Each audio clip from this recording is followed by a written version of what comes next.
These are the two simple strategies that I used to survive that recession when COVID happened. You guys are all aware of COVID. Everybody knows all about it and the challenges that it presented to not only businesses, but individuals when it happened. Obviously, this is the logistics industry, so it was different than probably some other industries out there. But you can use these two strategies to survive that recession when it does happen. And believe it or not, it's going to happen again. It doesn't just happen once in our lifetime, it's going to happen multiple times in our lifetime.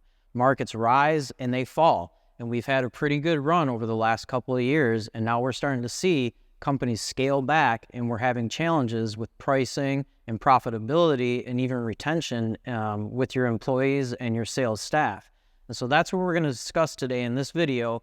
And these are the two simple strategies that I used to not only survive during that recession, but to come out on the other side and continue to grow. So before the recession actually hit, or the economic downturn, if you will, happened with COVID, when everything started shutting down, nobody could go to the store, there was no ball games, there was no movie theaters, people were running to buy toilet paper at $20 a roll, prices went through the roof. Before all that happened, the economy was running very, very smoothly. There was lots of sales going on, there was lots of growth going on, and then it all came to a screeching halt, and it seemed like it happened overnight, which in reality, it really did. It happened overnight, and nobody was prepared for it. And so that was a big problem. Prior to this happening, even in the logistics industry, things were good. Companies were out there, they were producing goods, they were selling, they were buying, and there wasn't a problem. There was a lot of business to go around. And then when COVID hit, everything seemed to come to a grinding halt. And that's what we're talking about today. Because prior to that, it wasn't really a challenge. Certainly there's challenges when you're out there selling and you're going to run into roadblocks, but that was a major roadblock. And I'm not saying that COVID is going to happen again, but there's going to be another trigger event where we're going to go through and the market's going to tighten up again. And we got to know how to survive that. And so how we survive that are two very specific and very straightforward approaches. And the first one is going to be inside of your sales force, talent retention and acquisition. And that's the first one that we're going to talk about here today. When you're talking about talent retention and acquisition, especially in a recession, you want to be able to keep them inside. You don't want them looking for other opportunities. A lot of things have changed over the years, especially now. Everybody's probably heard about, read about, seen it on the news with the banning, or the FTC's banning of non-competes. That is really a great thing for the industry. It's a great thing for the individuals, but some companies look at it and are probably fearful of that. And so I challenge you and ask you why. Why are you fearful if you cannot have your employees under a non-compete again? So a lot of people say it's because we don't want them going out and taking away trade secrets or sales knowledge that we've taught them, going to another company and implementing it. I want you to ask yourself, why are you afraid of that? Is it because we're not compensating them correctly? Is it because we're not listening to our sales staff? What do they want? What do they need? And our compensation? Is that why we're afraid of that? I firmly believe that the non-compete should have never been in place to begin with. It stifles the growth of the American economy. So when we're talking about employee retention and acquisition, first things first, let's talk about the retention of the employees that you currently have. If they are good, then we don't want them to be looking anywhere else. We want to treat them appropriately. If you really look at it inside of a business aspect, your sales force, your employees in general, they spend more time at work than they actually do with their families. Think about that for a minute. Why don't we treat them like a family member? Why are we not invested in not only their mental health, but their financial health as well? We should be compensating them correctly. We should be treating them like someone that we love and we want to keep around for the duration of whatever their career is, whether it's 20 years, 40 years, 10 years, whatever they have left inside of their career. We don't want them going anywhere else. And so the easy way to do that is to listen to what they want, their needs. It's not always just a financial need. Sometimes it is a need for the ability to spend more time with their family or to have a flexible schedule. These are things that we have to consider. So you have to sit down and you have to talk with your team. What is important to them? Is it the compensation? Maybe they have a family. Maybe they don't have a family. You got to look at it in two different aspects. If they have a family, then you're looking at two different things. So they certainly want the financial compensation because they have to provide for their family, but they also want to be able to spend time for their family. Again, they spend more time inside the office than they actually do with their families. Think about that. I mean, 40 hours, 60 hours a week for your job, your career. How many hours are you actually spending with your family? So that's what's important to them. Now you have an individual that doesn't have a family. Maybe they're young, just out of college, or maybe they just don't have a family. They're not there yet in their life where they don't want a family yet, or they don't want that relationship or commitment. So then for them, probably what they want is the financial compensation, but they probably also want some of what the family individual wants too. They want some freedom, they want some time, they want some flexibility.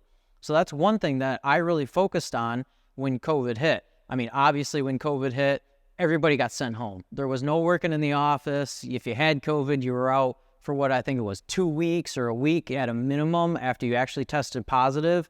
People had to get tested again to even come back in the office.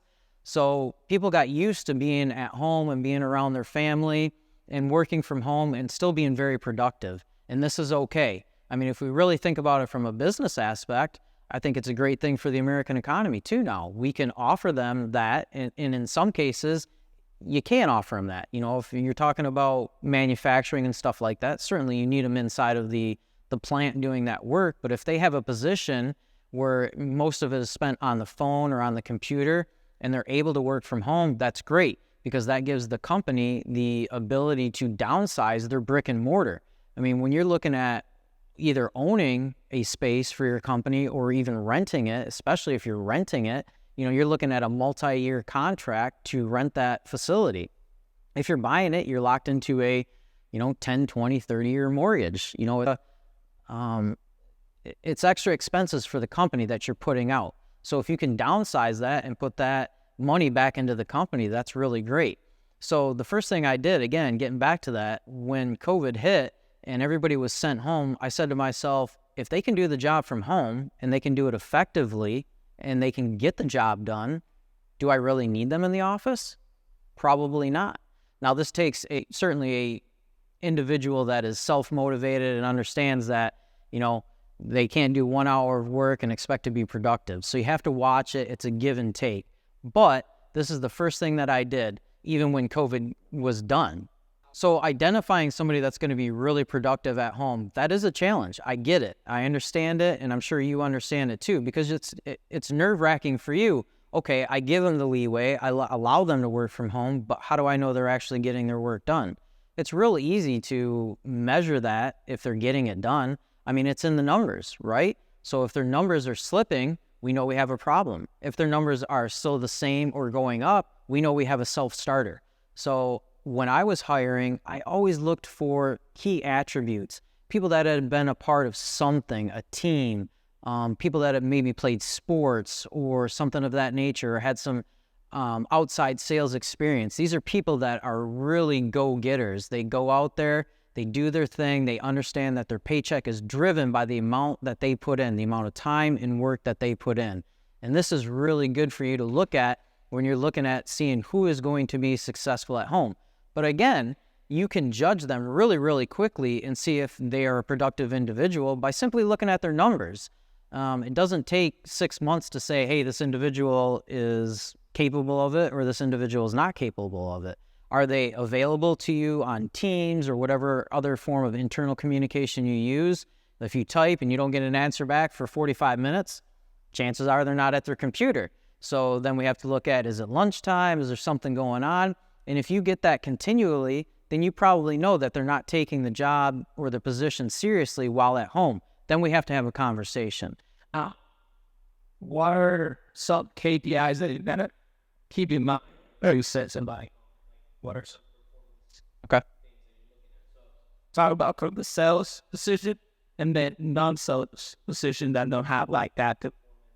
So the non-sales position is going to be tough for me to talk about as far as KPIs, because I don't know what they would be doing with their KPIs. Sales is going to be very straightforward. We're going to look at, their book of business. We're going to look at their lead generation, if they're adding new leads. If their call volume is up, if it's down, I'm sure everybody has a CRM, or maybe you have recorded calls so that you can have these conversations with your sales team monthly or quarterly whenever you have those sales meetings. So there's a lot of different KPIs that you can use to judge if they are doing the correct thing at home or wherever they're working from, not inside of the office. But typically what I look at is, first, what were they doing when they were in the office? So I take their revenue that they were generating while they were in the office, and then I take a look at also what they're generating right now. Now, we all know that sales ebb and flow, so you have to compare apples to apples. You can't compare apples to oranges. So if you have a sales cycle during the year that is better, let's say in December, than it is in November, make sure you're looking at it apples to apples, because you don't want to compare them when it's an off season to when it's a robust season for sales as well too. But some of the KPIs you want to look for first is revenue. Are they generating similar, equal, or more revenue than they were generating when they were in the office? The second thing is going to be their call volume or their lead generation. Have they added any new leads to their CRM? Are they working new contacts? Are they still making contact with their old contacts? Are they updating their CRMs? Are they having those conversations daily, weekly? And then also new ones too. So is there new business coming in, or are we still not stuck, but are we still with the same book of business that we had 6 months ago, and we're not generating any new business? These are easy KPIs for you to look at and say, hey, this is working, or hey, maybe this isn't working. Let's sit down and have a conversation with this individual and see what the challenges are that they're facing. Maybe they're distracted at home. Maybe you said, hey, you can work from home, and they said, yes, that's great, I'm going to work from home. But in reality for them, it doesn't work. Maybe they have a family that's at home the entire time. Maybe they got a pet, an animal that really needs a lot of attention, that's interrupting their day. Maybe they want to come back to the office, but they're afraid to tell you they want to come back to the office too. So you have to take all these things into consideration. And it goes back to what I said before. You have to sit down and you have to understand what your talent wants, what the team needs, what they want, what each individual wants and needs. You told them they could work from home, but maybe they don't want to work from home. But sit down and have that conversation with them. Take a look at what they're doing. Take a look at how they're growing as an individual, but also how they're growing for your company with their sales numbers, their lead generation, their revenue, their call volume, their appointment setting, getting out and seeing clients, stuff like that. These are easy KPIs that you can use to judge if the at-home environment is really working for them. But again, this is the first strategy that I used when COVID hit to understand my sales individuals better. You know, I didn't think, and I don't think anybody did, thinking working at home was a great thing. I'll be honest with you, when I started out years ago, I did work from home and I hated it. The reason I hated it was because I wasn't able to separate my work from my home. It felt like I never left the office. And that's how some people might feel. But other individuals may say, hey, I like that flexibility, because if I'm doing really good and I'm meeting the standard or exceeding the standard, then I have my free time too. I'm not worried about leaving the office early and having the boss go, hey, where are you going? Hey, I've done what I needed to do. I'm a self-starter. I'm still growing. Hey, that's great. You're doing the right thing. If you're done for the day, go do your own thing. But I had those conversations with my individuals. I understood what each one wanted. And that is one of the best things that you can do for your company, is have that conversation with them. All right, so when we're talking about recession, another thing that we have to remember too is sales start to slip. One of the toughest conversations or toughest decisions you're going to have as a leader when your revenue starts slipping, which means your profit starts slipping, is people are going to come to you as a leader and say, okay, what's the first thing we do in order to combat this? We have to trim payroll. That is a conversation. It's a tough conversation for any leader, one, to hear that, because you know what that means. It means you're going to have to sit down, and what they want you to do, what they mean by that is we have to let people go. That's tough. I know I had to go through it personally, and I'll talk about that here in a second. But when you're letting people go, I mean, it affects them. It not only affects you as a leader because you feel bad, it's a tough conversation, but you also know that you're affecting them and their ability to provide for their family. And I think for me as a leader, that was the toughest thing and toughest conversations you ever have to have with somebody, especially if they have the talent and they're a good member of the team. Just because the profits are down, you have to let them go because you need to retain some of that. Let's think about that for a minute. Maybe you're paying them $50,000, $60,000 a year in salary. Is that really going to move your bottom line that much? 0.5%, 1%? Is that really going to save the company? Or is keeping that talent in-house going to help the company? Well, you say, if we have to make some cuts, how do we do that without not getting rid of people? So this is what I did. And this is not an easy conversation either, but it's a conversation that you should have if you're able to have it. And I think any company and any leader is able to have this conversation, because let's remember, it's temporary. Just like a recession, it doesn't last forever. It will sooner or later turn around, and you want to have that talent still in-house with you, because if you let them go, they're going to find another position and you've ruined that relationship. They're not going to come back to you after you've already let them go. Why? Because they took it personally. And as rightfully so, they should take it personally, because you just took the ability to provide for their family off of the table. So that's a tough conversation. So what I did was, as I said, okay, I get it. The recession has hit, COVID has hit, sales are down, companies not putting in as many POs. We're still getting some business, but not nearly what we were getting before. So the revenue's down, which means the profits are down. I got good talent sitting here, but we need to make sure that the company's still able to survive. And then when we get on the other side of the recession, and we want to be able to grow quickly right back into where we were and then some. But if we have to go out and hire new people and train them, that takes money and time as well too. So on the back end of it, if you have to go back out and hire new talent, you're putting in more time on the back end, plus you're putting in money additionally to them, and you may actually go over what you were originally paying your good talent that you let go. So let's look at it from a completely different perspective. Let's sit down and have a conversation with an individual. I did this with more than one individual, and to be honest with you, it was a scary conversation. It was scary, but the end result was really, really good, because we ultimately didn't let these individuals go. I recognized the talent. I recognized what they brought to the team. They were a valuable member of the team. They had the talent. I didn't want to let them go. So how do we combat that? Okay, let's bring them into the office and let's throw a couple things on the table. Let's be very honest with them. Look, we're going through some tough times right now. You know it. You see it. Company revenue is down. Profits are down. We want to make sure that we can survive through this, but we also recognize that you are a valuable member of the team. You have the talent. We want to keep you on. So what I would ask for you is, are you willing to take a small pay cut for a temporary time while we weather the storm of getting through the recession? Again, this is not an easy conversation, because they immediately think that they're going to take a pay cut forever. You got to reassure them that it's not forever. I'm doing this because I care about you. I care about your family. I care about you being able to provide for your family or for yourselves. I don't want to put you in a financial bind.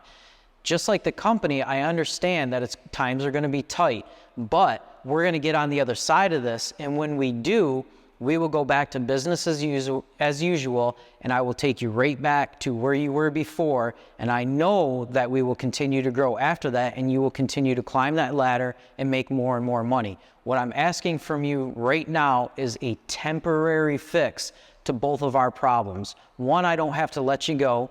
And two, I affect the bottom line a little bit by trimming a little bit of payroll. And I know that does affect you. But the alternative is that I have to ask you to leave the company, and I don't want to do that. Be sincere with these people. Let them know that you value what they bring to the company. You value them. You value their family. You care about them. And if you really care about them and you show that, you're going to have somebody that is going to be a champion in your corner for years to come, because you're looking out for them. You're not just bringing them in and saying, hey, revenue's low, profits are dropping, I got to cut payroll. Unfortunately, I got to let you go today. Thanks for everything that you did for us. We appreciate it, but I don't value you enough to come up with some alternative solution. I'm just going to let you go. I don't personally believe, and I don't think that is the correct way to go about it. We can all weather the storm, and we can live a little bit leaner during these recessions when we're talking about payroll on both sides. I want to help you. You help me, we'll get through this together, and then when we get past this, everything goes back to normal, and I will invest more into you and make sure that you continue to grow and make up what you lost during this financial downturn. Now, talk about how what companies can do during that downturn too. All right. So now as the company, we have to look at it too. So the company has to live a little bit leaner and we have to generate more sales. How do we do that? Everybody puts a value on their service and has this expectation of what my service is worth or what my product is worth. That's great. I don't disagree with you, and you're probably right. But when we're talking about recession and combating it, what is the main goal here? The main goal is to survive it, one, to keep revenue coming in at either the same, or if we can increase it, great, but that's difficult to do during a recession. So what do? I'll tell you what I did. I said, look, let's capture more market volume by lowering our prices, getting more market volume, more market share in the door because we lowered our prices. Let's stand on our service, let's stand on our commitments, and let's service it at a discounted rate or price for the time being and capture more of that market until it turns back around. And now when it turns back around, and it will turn back around, we've talked about this already, it doesn't last forever, guess what? You have more market share already. And when those prices turn back around, you add that to the additional market share that you've taken during the downturn of the recession. And now you add it back to that, you're right back where you were and then some, because you took more market share and your companies, your customers are grateful. One, you serviced the shit out of them because that's what you needed to do. You made sure you were white glove service for them, whether it was a product or a service, but you also gave them a break because they need to survive on their side too. They got to be able to survive on their side. It's not just about you. It's not just about your employees, it's about your clients too.